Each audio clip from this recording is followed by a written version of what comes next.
pop culture moves fast and icons come and go. Some names leave a permanent mark on our screens, in our music, and deep in our memories.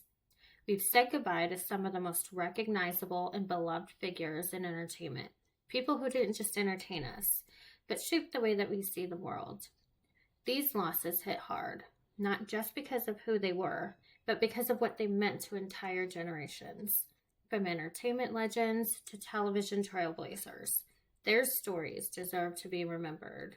Today, we're honoring the lives, legacy, and cultural impact of the stars we've lost. This isn't just a tribute, it's a celebration of how they changed pop culture forever. This is When Legends Leave Us, remembering the icons we've lost. On October 11th, 2025, Diane Keaton passed away from bacterial pneumonia at the age of 79 in California. Diane Keaton has had a significant and lasting influence on pop culture, not just as an actress, but as a fashion icon and symbol of individuality. Keaton is best known for her work with Woody Allen and in major films like Annie Hall, which was released in 1977, The Godfather trilogy, Manhattan, and Something's Gotta Give. Annie Hall especially became a pop culture landmark. Annie Hall didn't just win Keaton an Oscar. It reshaped how female characters could be portrayed, such as quirky, independent, intellectual, flawed, and deeply human.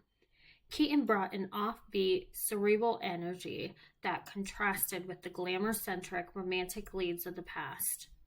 Keaton's Annie Hall wardrobe, baggy pants, vests, neckties, oversized blazers, and hats sparked a global fashion trend in the late 1970s. But more importantly, she made androgynous fashion mainstream, and her look said that women didn't have to conform to traditional femininity, too stylish or sexy. Keaton's real-life fashion choices, which mirror her screen persona, are about self-expression, comfort, and rebellion against industry expectations. Diane Keaton essentially became a cultural archetype, the eccentric, wise, deeply lovable woman who doesn't care what you think. She's often referenced in media and fashion as shorthand for cool older women with taste, quirk, and class. Her interviews and public appearances are often funny, self-depreciating, and deeply honest. She has stayed true to herself, never marrying, proudly aging naturally, staying away from plastic surgery, which makes her a symbol of aging on your own terms in an industry that punishes that. Stars like Sarah Jessica Parker, Diane Kruger, and Janelle Monáe have cited her as an influence. Her look and presence have become timeless, constantly resurfacing in fashion cycles and feminist retrospectives. Diane Keaton means freedom, to dress how you want, be who you are, age how you choose, and make your own rules. That authenticity is what gave her a permanent place in pop culture. We send our deepest condolences and much positivity to her family, friends, and colleagues during this difficult time. On October 14th, 2025, D'Angelo, also known as Michael Eugene Archer, passed away at the age of 51 in New York from pancreatic cancer. In the mid-1990s, soul music had been largely overtaken by polished R&B and hip-hop. D'Angelo's debut album, Brown Sugar, which was released in 1995, brought raw, emotional, deeply musical soul back to the mainstream. But this wasn't nostalgia. It was a new language of soul. He created this new genre by channeling the spirit of Marvin Gaye, Prince, and Curtis Mayfield through a modern lens. He layered in hip-hop drums, jazz chords, gospel roots, and funk grooves. This sound became the foundation of neo-soul.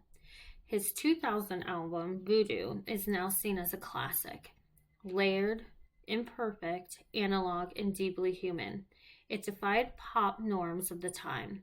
D'Angelo didn't just chase charts. He chased feeling, spirit, and funk. In a world of constant content and celebrity branding, D'Angelo disappeared. He refused to release half-finished work. He battled addiction and the industry. But when he returned, it mattered. His 2014 album, Black Messiah, which dropped amid protests over police brutality. It was politically charged, deeply musical, and culturally urgent, dropping amid the Ferguson protests. His mystique and silence made him a cult icon, representing an artist who refuses to be exploited or rushed. D'Angelo's work directly influenced Frank Ocean, Childish Gambino, especially on his album Awaken My Love, is drenched in voodoo-style funk. Also, Janelle Monáe and many, many others have drawn from D'Angelo's grooves, harmonies, and vocal arrangements, which are now textbook for modern soul artists. Even beyond R&B, his impact is felt in the hip-hop, funk, and experimental music. D'Angelo meant soul without compromise. He changed how we define masculinity, artistry, and passion in African American music. He reminded pop culture that true genius takes time, pain, and mystery. We send our deepest condolences and much positivity to his family, friends, and colleagues during this difficult time. As we reflect on the lives and legacies of those we've lost, we're reminded just how deeply pop culture shapes our memories and how the people behind it leave imprints that go far beyond the screen or the stage. They made us laugh, made us think, gave us stories, soundtracks, and symbols that defined generations. And even in their absence, their work continues to connect us. If any of these icons impacted your life in a special way, drop a memory in the comments below. Whether it's your favorite movie, a song lyric, a quote, or just how they made you feel, we'd love to hear it. Remember, legends never die, they just become part of the culture. Don't forget to like, subscribe, and hit the bell for more videos honoring the voices that shaped our world. Until next time, take care of yourselves and take care of each other.